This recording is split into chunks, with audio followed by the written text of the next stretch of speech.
The most vulnerable point of entry that we have into this country is our southern border, and we have to protect it. And the more and more that individuals they're not coming across the southern border, Sarah. They're coming and they're being stopped at airports.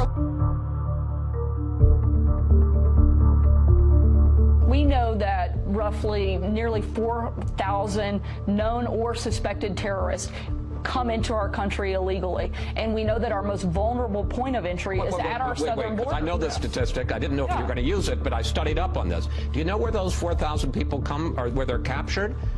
Airports. Not always, but certainly a large number. The State Department says there hasn't been any terrorists that they found coming across the southern border. It's by air, it's by land, and it's by sea. CBP has stopped over 3,000 what we call special interest aliens trying to come into the country on the southern border. Those are aliens who the intel community has identified are of concern.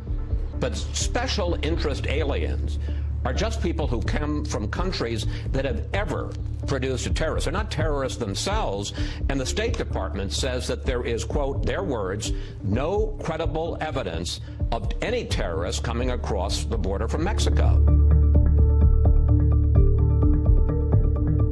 In the last fiscal year, we apprehended more than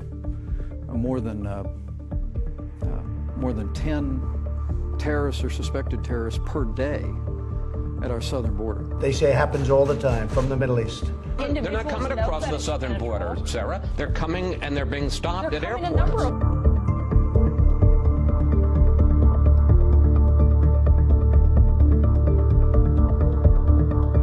Hundreds of TSA employees who are working without pay right now have called out from work this week. Many are calling out to work other jobs. Aside from longer lines, some officials say travelers could also see fewer random pat-down checks in security lines. This is something the president takes incredibly seriously, is very passionate about, and is not going to stop until he figures out the best way to make sure we're doing everything we can to make America safer and more secure.